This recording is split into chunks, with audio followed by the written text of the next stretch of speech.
I lost my daughter, Joy, a decade ago. She left behind her husband and 2 children, who are now teens. My daughter was very close to her dad and me, and when she was at her sickest, she begged us to stay in the kids' lives and make sure they always knew she loved them and that we were her family just as much. She mentioned how worried she was that her husband would encourage them to forget her and would try to replace her for them with a new woman. She asked that we leave anything we might have left her to her children. We assured her that we would never let the relationship end and that we would make sure they had a good life and would remember her always. 8 months after she died, her husband moved his now wife into their home. She had a baby with someone else and was also expecting a baby with someone. At that point, he did attempt to make it a package deal where we couldn't see our grandchildren without treating his now stepchildren as our grandchildren, and that we were to treat all future children of his the same. Otherwise, we would need to be cut out to give our grandchildren a chance to form new family bonds without interference from us, and they deserve the chance to have another mother and only see the new children as true siblings. Their lawyer told them we would have a case to get grandparents' visitation. We also sought advice on if we were denied access, if we could obtain that. We were told that, given our close relationship with the children, getting access through the courts would be easy. This led to us getting minimal access, but it was all that was needed because our grandchildren were glad to see us and their aunts, uncles, and cousins. In the last few years, my former son-in-law has found himself estranged from his own family, and his wife's family is also no longer in the picture. And he has 6 children, not counting my grandchildren, in his home, with no family or support outside of him and his wife. Now that my grandchildren are teenagers, they want to spend more time with us, and their lives have benefited. We admittedly spoil them more than some would like because of the circumstances, but they are wonderful children. Their father recently confronted me about his other children and how they have no extended family and suffer seeing their siblings being spoiled. He also said we had already come between our grandchildren and their siblings because they're not close and have never asked for their siblings to be a part of the extended family they have. He told me I owe it to his children to step in and give them love and some of the same spoiling. I told him I didn't owe his children anything and that I would never forgive him for what he had attempted to do before. He told me I was cold-hearted and callous. Part of me wonders if he's right, because the children are innocent, and even though I've never considered them family, they're still young and have nothing to do with my former son-in-law's actions. Am I the idiot? Not the idiot, but who the heck moves in with their girlfriend 8 months after their wife dies? And more so, with one baby, and pregnant with another baby that wasn't his? Like, what? I feel bad for all the kids, because it sounds like their parents are awful. But that's not your problem, OP. My dad had his next wife picked within months. Turns out, he had her over to clean the house while my sister and I were at work, all while my mom was dying in the other room. I'll never comprehend how someone can just jump into a new relationship so quickly, as if the death of their spouse was nothing more than a breakup. People can be truly awful. I'm sure your grandkids are happy they have your support. You don't owe your ex-son-in-law anything. He was the one that decided to have more kids, and he never should have tried to force his new kids on you. It's not your fault. All the rest of the family is estranged from them. You would think Daddy Dearest would stop and realize that if he and his wife are estranged from his family and her family, he and his wife are the problem. They must be real nightmares. No wonder he's estranged from his family. They can't stand him either. With your daughter being so concerned that he would attempt to replace her in her children's eyes and push for them to forget her, then I can only imagine what could have happened to make her feel like that. No, it isn't the new children's fault. You aren't actively trying to hurt them. You're taking care of your grandchildren. They aren't your grandchildren. The couple is estranged from both sides of their family, and there's probably a lot more to that. I'm getting vibes of entitlement from this dude, and he, nor his second wife and subsequent children, aren't your responsibility. You are keeping your promises to your daughter. My husband and I, 34, both have decently large families.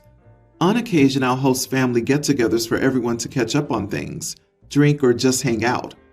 I'm in charge of cooking dinner for everyone, and sometimes my family will help with the cooking. There were 2 different times at a get-together when I didn't recognize someone there, and my husband wouldn't either. Even my mom or aunt didn't know who they were. Finally, I found out it was just a distant cousin of mine. So seeing people I don't recognize or know who they are is a reoccurring thing that I just had to get used to, with the 2 of our families being this big. I hosted a get-together last night, and it was smaller than some of the other ones I've been to or hosted in the past. But I did see a woman I didn't recognize. I didn't mind it, but I asked my husband who the woman was, and he told me she was a friend of his uncle. So I finished cooking with my aunt, and everyone comes in to set up their plates.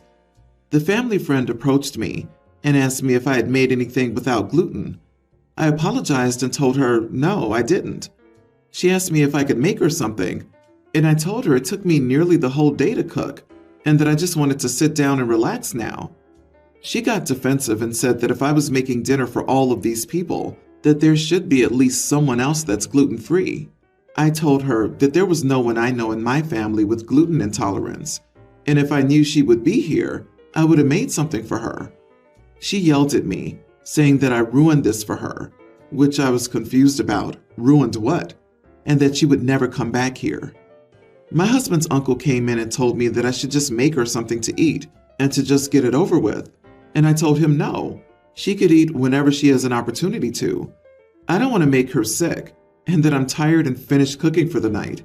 So they both ended up leaving, and I was talking to my husband about it, and he got mad at me, saying that I pretty much ruined the dinner for them, and that I should have just made her something to eat, and that his uncle will probably not come by here again. Am I the idiot? Not the idiot. If your husband's uncle knew he was bringing a friend with a gluten intolerance, it was the uncle's job to communicate that, not to treat you like the magical food fairy who could whip up something gluten-free at a moment's notice. Boo on your husband for not having your back. This, exactly. The audacity. Reading this just made me angry for OP. Everyone coming up to you, telling you to cook for her, should have done it then, since it was such a minuscule task to them. And I'm sure there had to have been some things she could have found to eat that were already made that didn't have gluten. The entitlement is sickening. Also, have these people never heard that no one sits down to eat until the cook is sat down? Unreal. Ma'am, I doubt you're a mind reader. How are you supposed to know a stranger in your home, a person you didn't even know would be in attendance, would have a food intolerance issue? Time to shut down all these big family gatherings. Send out invitations. Explain the issue with food sensitivity, and now all guests must RSVP before an event. You may only attend the gathering if you respond to the invite. One bad apple spoils the bunch, and now everyone has to adjust. My 60 female daughter Haley, 37, and her wife Alexandra, 38, said that they were coming to visit us back home, along with their kids, a young male teen and a female tween. Haley only occasionally visits here, and her visits got less frequent after meeting Alexandra, and even less after having kids, which is why our extended family was excited to have them here. Unfortunately, Alexandra is generally a cold person and doesn't get along with our family very well. I prepared a room for them and a separate room for their kids. I had to move a lot of furniture to accommodate their stay, and I was extremely excited. My son Harry, 40 male, helped me a lot with the process, and he was also very happy to see his niece and nephew. Their flight landed yesterday. My son came with me to pick them up from the airport and drive them home, but we realized they had arranged for a driver, and I learned then that they had also booked a hotel room for themselves. I couldn't believe it. I talked to Haley about this. She said she never intended to stay home with me because she wasn't comfortable. I know she means Alexandra's the one who doesn't like to stay with us and gets uncomfortable. I said what was done, but they could cancel the hotel. Haley said no. I asked again because I had prepared them rooms and assured them it would be comfortable. She said a hotel stay would be easier for everyone. I asked my grandkids if they wanted to stay with me, but they also said they wanted to be with their moms and would come to see me every day anyway. I'm honestly hurt. I told Haley it was horrible that she had gotten so used to her luxurious life that she couldn't bear staying at her own home. She didn't answer and left for the hotel. My son told me I was being too rough on them. I honestly feel insulted. Edit. My daughter visited me alone for the past 4 times, and she stayed with me for them. The last time she visited with her family was 7 years ago, and they had stayed with us then too. About this visit, Haley sent me the details of their stay in an email, but I didn't really check it, so I missed it. I don't know why she didn't call, to be honest. You are the idiot. I know she means Alexandra. No, you don't. You only think she means her. And the rest of your post makes me think she meant just what she said. After hearing your daughter was uncomfortable and was staying at a hotel, you tried to use her kids against her and asked them to stay with you. That's messed up and completely unacceptable. She told her kids where they were staying, and you simply didn't care. Then you tried to guilt her by saying her luxurious lifestyle meant she hated you all. Sounds like you need to grow up. Oh, and don't forget, Haley sent out an email detailing their stay arrangements, but, well, I didn't read that, and she should have called or whatever. Sounds pretty much like a narcissist, bending over and backward for their child. Yeah, OP, you assumed she would stay with you, but never asked her about her own plans? Then you admit she did send an email, but you never checked that. So you had the opportunity to know their plans, but can't be bothered with basic communication. So now you failed to communicate twice, failed to check the information your daughter actively sent you, and failure to ask any questions about the trip. And then instead of being like, oops, my bad, see you soon, you made up a narrative of why this is your daughter-in-law's fault, and also tried to guilt them into staying, and went around their decision to ask the kids directly to stay with you anyway. It's like a perfect summary of how to ensure your children never visit again. I, 25 female, have never been interested in romantic relationships. It just doesn't appeal to me. I'm very busy with grad school and work, and I like being on my own. I have friends and a dog, and that's honestly enough. I'm happy with my life. My family thinks this is weird beyond belief, and the pressure is ramped up now that even my younger brother has gotten married, and I'm the only one left, quote, on the shelf. My older sister's husband has been offering to set me up for years because I'm too hot to stay single, whatever that means. I've always tried to refuse politely, but it's wearing thin. I was home visiting my parents this weekend, and my sister invited me out to dinner at a new restaurant. It was an upscale place, so she said to wear something nice. I thought it would just be the 3 of us, but another guy was in the car when they picked me up. He said he was brother-in-law's friend, Joe. Awkward, but not too unusual. We get to the restaurant and sit down, and Joe keeps trying to make conversation with me, with brother-in-law and my sister egging it on. And I finally joke, am I on a date or something? What's with all the questions? And my sister straight up says, yes, we thought you just needed a little push, so we decided to set you 2 up. I asked Joe if he knew about this, and he admitted that brother-in-law told him he wanted to set him up on a blind date, but that he was glad. So I was the only one that didn't know it was a date. I was pretty mad, but didn't want to cause a scene in the restaurant. So I finished dinner and gave really short responses to questions. So, you're in a PhD program? Yes. What's that like? Busy. And the evening just stayed really uncomfortable and awkward. Joe apologized in the car, and I told him it wasn't his fault, but he probably shouldn't let brother-in-law set him up again, and I wasn't interested in dating anyone. Apparently he told brother-in-law off in the car about making him look bad so that he didn't even have a chance. My sister was mad because I was rude and embarrassed them when they were just trying to help me out of my shell.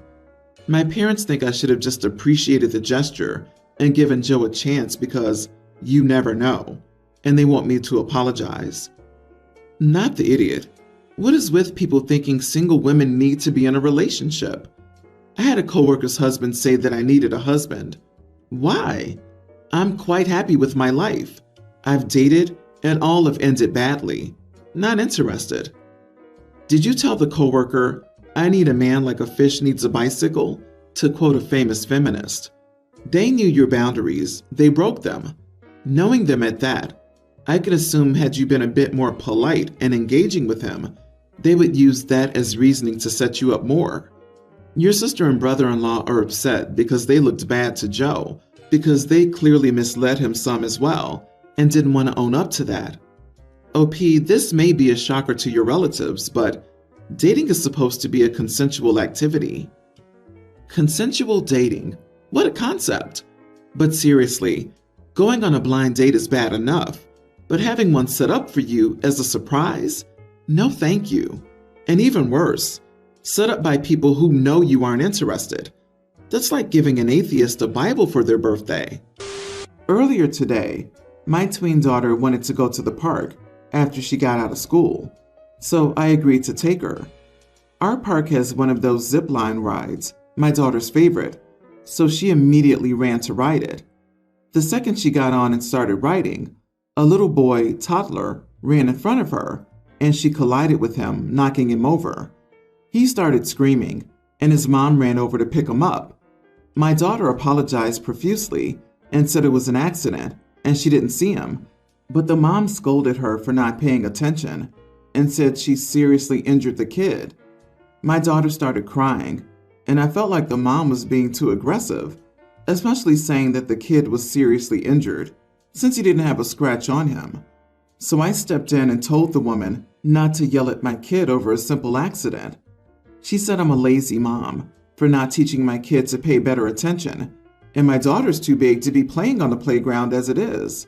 Those words triggered something in me, and I lost my temper. I called her a witch for talking to a child like that over an accident and said that this wouldn't have happened if she'd been watching her toddler more carefully. She stormed off, and I took my daughter home immediately. She cried the whole drive, and when we got home, she went to her room.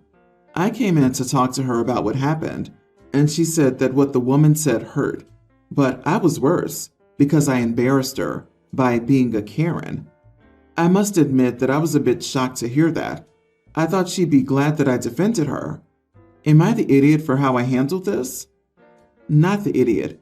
That lady's the one that should have been watching her toddler and not letting him run across areas with those zip line rides. Once a kid starts going on those, you can't just stop right away, and the kids shouldn't be running in front of them. Obviously, a toddler wouldn't know that, and she should have been watching him. She probably scolded your daughter because she was panicked, since her kid got knocked over. But as the adult, she should have kept a calm head. If anyone made my daughter cry over an accident, I'd call them a witch too. Everyone's the idiot here. That woman shouldn't have been scolding your daughter like that, and should have addressed you instead. It sounds like she also needed to be watching her kid, because it's not smart to walk in a zipline path, ever, especially if you're too young to pay attention to when kids are getting on and off. But you escalated this way beyond what it needed to be. Your anger is valid, and it's valid to model standing up for yourself to your daughter. It wouldn't have been that difficult to calmly say something like, "My kid can be here. Stop yelling at her." It would have gotten the point across, and then just walked away.